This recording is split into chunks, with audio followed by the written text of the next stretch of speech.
السلام علیکم دوستو، ویلکم ٹو گریجویٹڈ ان پڑھ۔ دوستو، کسی بھی اسٹیٹ کو افیکٹولی رن کرنے کے لیے اس کے 3 بنیادی جزو ہوتے ہیں، جس کو ہم بولتے ہیں لیجسلیچر، ایگزیکٹو اینڈ جوڈیشری۔ آسان ورڈز کے اندر اس کو سمجھنے کی کوشش کریں تو آپ ایسے سمجھ سکتے ہیں کہ کوئی ایک عمارت ہے ایک اسٹیٹ کی عمارت ہے، اور وہ 3 پلرز کے اوپر کھڑی ہے، جن میں سے ایک پلر جو وہ ہے لیجسلیچر، دوسرا پلر ہے ایگزیکٹو، اور تیسرا پلر اس کا ہے جوڈیشری۔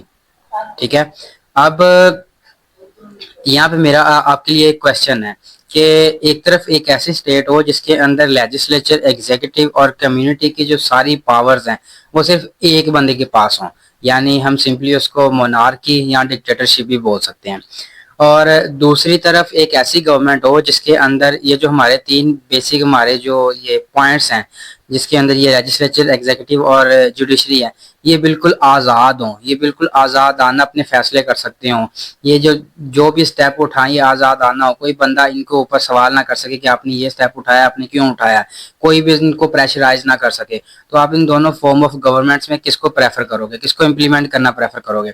ظاہر سی بات ہے آپ اس گورنمنٹ کو پریفر کرو گے جس کے اندر جوڈیشری، ایگزیکٹو اور لیجسلیچر جو ہیں وہ انڈیپینڈنٹ ہیں، کیونکہ اگر یہ تینوں جو یہ پوائنٹس ہیں، یہ تینوں پلرز ہیں، اگر یہ انڈیپینڈنٹ ہوں گے کسی بھی اسٹیٹ کے اندر، تو وہ اسٹیٹ کیا ہوگی کہ اگر اس کا کوئی حکمران ہے، اگر وہ کوئی کرپشن کرے گا یا برائبری لے گا یا سوشل ایول سے کام لے گا، تو کیا کرے گا، اس کو ڈر ہوگا کہ وہ ہاں کوئی چیز ہے میرے اوپر جو سپیریئر چیز ہے وہ مجھے روز بروز مجھے مانیٹر کر رہی ہے۔ اگر میں کوئی سوشل ایول کام کروں گا یا کوئی برا کام کروں گا گورنمنٹ کے اندر رہ کر، اپنے فائدے کے لیے، اپنے انٹرسٹ کے لیے کوئی کام کروں گا، تو وہ مجھ سے احتساب مانگے گی۔ ٹھیک ہے، تو اسی لیے یہ جو ایگزیکٹو، لیجسلیچر، جوڈیشری ہے، ان کا آزاد ہونا، انڈیپینڈنٹ ہونا بہت زیادہ ضروری ہے۔ اور آج ہم اپنی ویسٹرن پولیٹیکل تھاٹس کے اندر جس فلسفر کو ڈسکس کرنے جا رہے ہیں، اسی فلسفر نے سب سے پہلے جو سیپریشن آف پاورز کا کنسیپٹ تھا اس نے دیا تھا۔ جی ہاں، مونٹیسکیو تھے وہ فلسفر جنہوں نے سیپریشن آف پاور کا کنسیپٹ دیا تھا، جس کو آج کل ہم دیکھتے ہیں کہ زیادہ تر جو کنٹریز ہیں جس کے اندر امپلیمنٹ بھی کیا گیا، جس کے اندر ہماری یہ جو تینوں پلرز ہیں، لیجسلیچر، ایگزیکٹو اور جوڈیشری، یہ بالکل انڈیپینڈنٹ ہوتی ہے اور انڈیپینڈنٹلی اپنے سارے جو کام ہوتے ہیں وہ کرتے ہیں۔ اچھا، without wasting more time let's start our video. اچھا جی، سب سے پہلے ہم پولیٹیکل تھاٹس آف مونٹیسکیو کے اندر سب سے پہلے ہم بات کریں گے ان کی بایوگرافی اور انٹروڈکشن کی، بیسک انٹروڈکشن کے بارے میں کہ ان کی پیدائش کہاں پہ ہوئی، اس کے بعد ارلی ایجوکیشن انہوں نے کہاں سے حاصل کی، اور یہ سارے اس کے بارے میں بات کریں گے۔ اس کے بعد انہوں نے کائنڈز آف لاز پیش کیے تھے کہ لاز کی جو قسمیں ہوتی ہیں وہ پیش کی تھی، اس کے اوپر تھوڑا سا ڈسکس کریں گے۔ اس کے بعد ان کی کلاسیفیکیشن آف اسٹیٹ کے اوپر بات کریں گے۔ اس کے بعد ان کا جو موسٹ امپورٹنٹ کام ہے سیپریشن آف پاورز، اس کے اوپر بات کریں گے، اور اینڈ پہ کنکلوژن کے اوپر بات کرتے ہوئے جو ہمارا آج کا ٹاپک ہوگا اس کو کلوز کریں گے۔ تو چلیے سٹارٹ کرتے ہیں۔ اچھا، سب سے پہلے شروع کرتے ہیں انٹروڈکشن سے۔ تو یہ جو ہمارے مونٹیسکیو صاحب ہیں، یہ فرانس کے اندر پیدائش ہوئی ان کی۔ ان کا جو اوریجنل نیم ہے، ان کا اوریجنل نیم مونٹیسکیو نہیں تھا، ان کا جو اوریجنل نیم تھا وہ تھا چارلز لوئس ڈی اسکینڈٹ۔ جی ہاں، یہ ان کا اوریجنل نیم تھا۔ یہ ایک ویلتھی فیملی سے بلونگ کرتے تھے جن کی پیدائش 1689 کو ہوئی، کس کے اندر؟ فرانس کے اندر۔ اب ان کی ڈیتھ کب ہوئی؟ ان کی ڈیتھ ہوئی 1755 کے اندر۔ اب ان کو 18ویں صدی کا ایرسٹوٹل بھی مانا جاتا ہے۔ ٹھیک ہے، اب اس کے بعد born in wealthy family, father was a lawyer, یہ ایک امیر گھرانے کے اندر پیدا ہوئے، اور ان کے جو والد صاحب تھے وہ ایک لائر تھے۔ اب ان کے والد صاحب کی 1713 کے اندر ان کے والد صاحب کی ڈیتھ ہوئی۔ 1713 میں جب ان کی ڈیتھ ہوئی تو ان کی ڈیتھ کے بعد یہ جو ہمارے مونٹیسکیو صاحب ہیں ان کو بھیج دیا گیا ان کے انکل بیرن ڈی مونٹیسکیو کے پاس۔ ٹھیک ہے، ان کی سرپرستی کے اندر ان کو بھیج دیا، کیونکہ ان کے والد کی 1713 کے اندر ڈیتھ ہو گئی۔ اس کے بعد ان کو ان کے انکل بیرن ڈی مونٹیسکیو کی سرپرستی کی طرف بھیج دیا گیا۔ اب یہ جو ان کے انکل تھے بیرن ڈی مونٹیسکیو، یہ اس ٹائم پہ پارلیمنٹ کے پریزیڈنٹ ہوا کرتے تھے۔ اب یہ جو ان کے انکل ہیں ان کی بھی 1716 کے اندر ان کی بھی ڈیتھ ہو گئی، یعنی کہ ان کے فادر کی ڈیتھ کے 3 سال بعد ان کے انکل کی بھی ڈیتھ ہو گئی۔ اور یہ جو اپنا یہ جو ٹائٹل تھا اور اپنا جو یہ ڈیزگنیشن تھا، یہ اپنا ڈیزگنیشن ہمارے جو آج کے فلسفر ہے چارلس لوئس ڈی اسکینڈٹ ان کو دے گئے، تو تب سے ان کو یہ مونٹیسکیو کا جو ٹائٹل ہے وہاں سے ملا تھا۔ اچھا اس کے بعد جب ان کے جو انکل کی ڈیتھ ہوئی تو ظاہر سی بات ہے، میں نے آپ کو تھوڑی دیر پہلے بتایا کہ جو ان کے انکل ہے وہ پریزیڈنٹ رہے ہیں پارلیمنٹ کے. تو جب ان کے انکل کی ڈیتھ ہوئی تو انہوں نے کیا کہا کہ اپنا جو آفس تھا ان کے لیے چھوڑ دیا، چارلس لوئس اسٹینڈرڈ کے لیے. تو اس کے بعد پھر انہوں نے ان کا ٹائٹل لیا، مونٹیسکیو کے لانے لگے، اور اس کے بعد پارلیمنٹ کے پریزیڈنٹ بھی بن گئے اور 16 سال تک as a president of parliament انہوں نے سرو کیا. اچھا اس کے بعد انہوں نے جو ان کا بہت زیادہ مشہور ان کا جو بک ہے، ان کا جو ورک ہے بہت زیادہ مشہور، اس کا نام ہے آن دا اسپرٹ آف لا ان 1748. اچھا اس کے بعد 1748 کے اندر اس کی پبلش ہوئی تھی ان کی بک کی. اچھا اس کے بعد یہ پیرس کے اندر ان کی ڈیتھ ہوئی تھی فیور کی وجہ سے. اچھا آگے بڑھتے ہیں، بات کرتے ہیں Montesquieu on kinds of law. He asked man is very shy creature, he followed the law of nature and increase knowledge. اب ان کا ماننا تھا کہ جو انسان ہے نا وہ بہت ایک شرمیلا قسم کا ایک حیوان ہے. وہ کیا کرتا ہے کہ نیچر اس کو جو رولز اینڈ ریگولیشن سکھاتی ہے انہیں کو سیکھتا ہے، ان سے سبق حاصل کرتا ہے اور آہستہ آہستہ آہستہ آہستہ اپنی نالج کے اندر انکریمنٹ کرتا ہے. جیسے فار ایگزامپل زندگی ان کو جو کام سکھاتی ہے، ان کو کچھ سبق سکھاتی ہے، ان سبقوں سے وہ اپنے نالج لیتے ہیں کہ اچھا اس کام سے نقصان ہو رہا ہے، اس کام سے ہمیں فائدہ ہو رہا ہے. تو ایسے ایسے وہ کر کے ان کا نالج بلڈ ہوتا رہا. تو یہ صرف وہی کام کرنا سٹارٹ کر دیا انہوں نے جن سے ان کو فائدہ ہوتا ہے. اچھا اس کے بعد انہوں نے کیا کہا، انہوں نے کہا کہ پھر آہستہ آہستہ جب ان کی ڈیولپمنٹ ہوئی، جب ان کے اندر نالج آنا سٹارٹ ہو گیا انسانوں کے اندر، تو جو ان کی شائنس ہے وہ ختم ہونا سٹارٹ ہوگی. جب ان کی شائنس ختم ہونا سٹارٹ ہوگی تو انہوں نے ٹیریٹریز بلڈ کرنا سٹارٹ کی، انہوں نے اسٹیٹس بنانا سٹارٹ کی. تو اسٹیٹس بنانے کے لیے انہوں نے کیا کام شروع کر دیا، انہوں نے وارز شروع کر دی ایک دوسرے کے ساتھ. ٹھیک ہے، wars are started and laws are introduced to control it. اب جب تک تو وارز نہیں تھی، ہماری جو یہ اسٹیٹس ہیں ان کے اندر وارز نہیں تھی، تب تک تو انسان کیا تھا، وہ ایک پیسفل انوائرمنٹ کے اندر رہ رہا تھا. ظاہر سی بات ہے تب پھر رولز کی بھی اتنی زیادہ ضرورت نہیں تھی. تو جب ان کا کیا ماننا ہے کہ انسان بہت ایک شرمیلا قسم کا حیوان ہے، وہ کیا کرتا ہے، جو قدرتی لاز ہوتے ہیں ان کو فالو کرتا ہے اور اپنے نالج کے اندر اضافہ کرتا ہے. لیکن بعد میں اس نے کیا کیا، اس نے اپنی ٹیریٹریز کو انکریز کرنا شروع کر دیا، جس سے اس کا کیا ہوا کہ ان کی شائنس ختم ہو گئی اور انہوں نے وارز جنگیں لڑنا سٹارٹ کر دی. تو اب جب انہوں نے جنگیں لڑنا سٹارٹ کی تو ظاہر سی بات ہے کہ انہوں نے ان کے اندر سوشل ایولز بھی ڈیولپ ہونا شروع ہو گئی. تو اب مونٹیسکیو صاحب نے کہا کہ ان سوشل ایولز کو انہوں نے وہ کنٹرول کرنے کے لیے انہوں نے 3 طرح کے لا پروڈیوس کیے، 3 طرح کے لا کی انہوں نے سجیشن دی. سب سے پہلے کو ہم بولتے ہیں لا آف نیشن، دوسرا پولیٹیکل لا اور تیسرا ہے سیول لا. اچھا ان کے اوپر بات کرتے ہیں. سب سے پہلے لا آف نیشن کیا ہے؟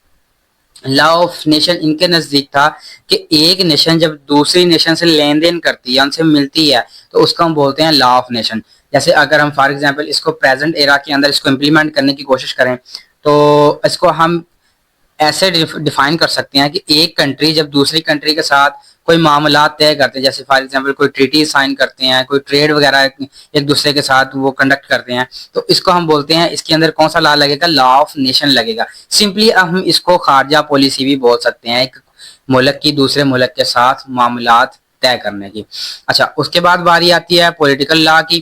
اب ان کے نزدیک پولیٹیکل لا وہ رولز اینڈ ریگولیشنز ہیں جن کے اندر ایک حکمران اپنی رعایا کے ساتھ بات چیت کرتا ہے یا ان کے ساتھ انٹریکشن کرتا ہے. جیسے فار ایگزامپل اس کے اندر کیا ہوتا ہے کہ ایک حکومت ہوتی ہے اور اس حکومت کا جو بادشاہ یا جو صدر یا کنگ جو بھی ہوتا ہے وہ کیا کرتا ہے، اپنی جو عوام ہے، اپنی رعایا ہے، اس کے ساتھ انٹریکشن کرتا ہے. اس کے لیے جو رولز اینڈ ریگولیشنز کریٹ ہوں گے اس کو ہم بولتے ہیں پولیٹیکل لا. اب اس کے بعد باری آتی ہے سول لا کی. اب سیول لا کس کے اوپر امپلیمنٹ ہوتے ہیں؟ سیول لا اس کے اوپر امپلیمنٹ ہوتے ہیں کہ اب ایک اسٹیٹ ہے، اس کے اندر کوئی ہیومن بینگ رہ رہا ہے. اب وہ ہیومن بینگ جب دوسرے ہیومن بینگ کے ساتھ انٹریکٹ کرے گا تو اس کے اندر جو رولز اینڈ ریگولیشنز آئیں گی ان کو ہم بولیں گے سیول لاز.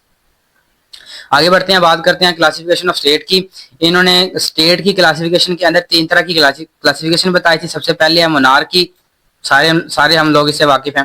اس کے بعد ڈیسپوٹزم یا جس کو ہم ڈکٹیٹرشپ بھی بولتے ہیں. ٹھیک ہے، ڈکٹیٹرشپ کا ہی دوسرا نام ہے ڈیسپوٹزم. اب اس کے بعد باری آتی ہے ریپبلک کی.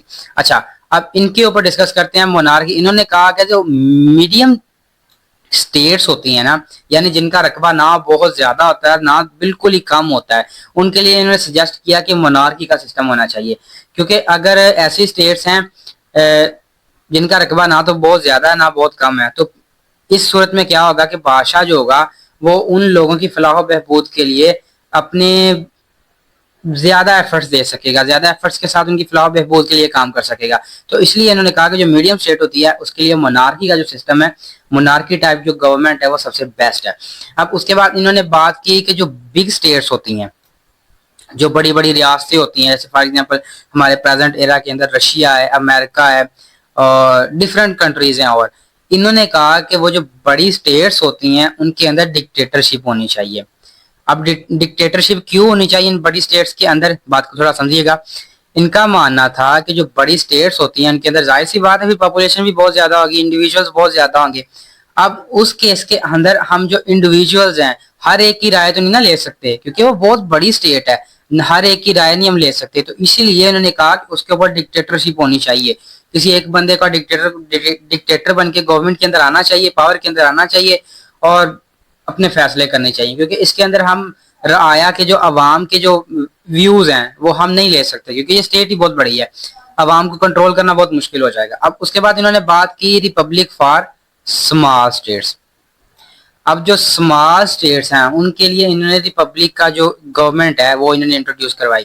اب اسمال اسٹیٹس کے اندر کیا ہوتا ہے، اسمال اسٹیٹس کے اندر یعنی کہ چھوٹی چھوٹی سی ریاستیں ہوتی ہیں. اب چھوٹی جو ریاست ہوگی اس کے اندر ظاہر سی بات ہے کہ جو نمبر آف پیپل ہوں گی وہ بھی بہت کم ہوں گے. جب نمبر آف پیپل بہت کم ہوں گے تو ان کی اس کیس کے اندر ہم ان لوگوں کا جو اوور ویو ہے، جو پوائنٹ آف ویو ہم آسانی سے حاصل کر سکتے ہیں، ان کا جو اظہار خیال ہے کسی پوائنٹ کو لے کے اس کے اوپر ہم ان کی رائے لے سکتے ہیں. تو اس لیے انہوں نے کہا کہ ہاں جو اسمال اسٹیٹس ہیں ان کے اوپر جو ریپبلک گورنمنٹ سسٹم ہے وہی ہونا چاہیے.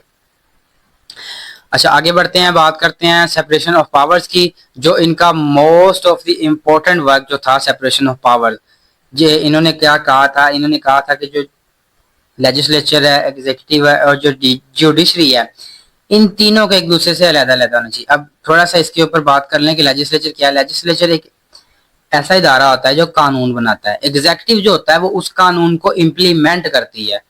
اب جو جوڈیشری ہوتی ہے وہ اس سارے پروسیس کو مانیٹر کر رہی ہوتی ہے کہ جو قانون بن رہا ہے وہ صحیح بن رہا ہے، یا جو قانون امپلیمنٹ ہو رہا ہے لوگوں کے اوپر لاگو ہو رہا ہے وہ صحیح لاگو ہو رہا ہے، کہیں پہ کوئی رولز کے خلاف تو کام نہیں ہو رہا. تو یہ ساری چیزیں انہوں نے کہا کہ اگر یہ آزاد ہوگی تو جو ہماری اسٹیٹ ہوگی وہ اچھے طریقے سے رن کر سکیں گی. اچھا جو ہمارے مونٹیسکیو صاحب تھے یہ سلیوری کے بہت زیادہ اگینسٹ تھے. انہوں نے سلیوری کے اوپر بہت زیادہ آواز اٹھائی. ان کا ماننا تھا کہ جو کسی بندے کو دوسری بندے کے اوپر فوقیت نہیں ہونی چاہیے. جیسے انہوں نے جو وار کے اندر سلیوز بنا لیے جاتے تھے، اس کے بعد جو انہیریٹنس سلیوز ہوتے تھے ان کی انہوں نے بہت زیادہ مخالفت کی. انہوں نے کہا کہ نہیں ایسا نہیں ہونا چاہیے، تمام جو بندے ہیں وہ ایکول ہیں اور ان کو ایکول رائٹس ملنے چاہیے. انہوں نے لبرٹی کے اوپر بہت زیادہ بات کی. انہوں نے for ensuring everyone's liberty he proposed the concept of separation of powers. ٹھیک ہے، اب انہوں نے لبرٹی کو حاصل کرنے کے لیے، ہر بندے کو لبرٹی پرووائڈ کرنے کے لیے انہوں نے سیپریشن آف پاورز کا جو کنسپٹ تھا یہ انہوں نے دیا تھا. ان کا ماننا تھا کہ جو بندہ آزاد پیدا ہوتا ہے تو اس کو ہر طرح سے اپنی زندگی جینے کی آزادی ہونی چاہیے، لیکن شرط یہ ہے کہ وہ رولز اینڈ ریگولیشنز کے دائرے کے اندر رہ کر جو بھی کام کرے وہ کوئی ایسا کام کرے جس سے اس کو پلیئر ملتا ہو تو وہ اس کی لبرٹی ہے. اب لیکن وہ پلیئر اس طریقے سے حاصل کرے، ایسے کام کر کے حاصل کرے جو رولز اینڈ ریگولیشنز کے دائرے کے اندر ہوں. ایسا نہیں ہے کہ بندہ رول توڑ کے پلیئر حاصل کرتا ہو، جیسے فار ایگزامپل ایک چور ہے اس کو چوری کر کے پلیئر حاصل ہوتا ہے، ایسا نہیں بول سکتے کہ وہ اس کے پاس اس کی لبرٹی، ایسا نہیں بول سکتے. لبرٹی ان کا ماننا ہے کہ لبرٹی اس کیس میں ہی آتی ہے جس کیس میں کسی بندے کو پلیئر تو حاصل ہوتا ہے لیکن وہ رولز اینڈ ریگولیشنز کے دائرے کے اندر رہ کے حاصل ہو. ٹھیک ہے، اب اس کے بعد بات کرتے ہیں اسٹیٹ اینڈ چرچ کی. تو جو ہمارے مونٹیسکیو صاحب ہیں بالکل سیکولر مائنڈڈ آدمی تھے. اب سیکولر مائنڈڈ کیا ہوتا ہے؟ سیکولر کا مطلب ہوتا ہے کہ جو اسٹیٹ ہوتی ہے اور اس کا مذہب کے ساتھ کوئی لینا دینا نہیں ہوتا. پولیٹکس اور مذہب دو علیحدہ علیحدہ چیزیں ہوتی ہیں. ٹھیک ہے، کوئی بھی بندہ مذہب کو یوز کرتے ہوئے پولیٹکس نہیں کر سکتا، سیاست نہیں کر سکتا. تو یہ بالکل اس کے جو یہ سیکولر مائنڈڈ آدمی تھے انہوں نے بالکل اس کی حمایت کی کہ ہاں ٹھیک ہے، یہ جو مذہب اور جو اسٹیٹ ہے یہ بالکل ایک دوسرے سے علیحدہ علیحدہ ہونے چاہیے، ان دونوں کے اندر اوور لیپ نہیں. ان کے جو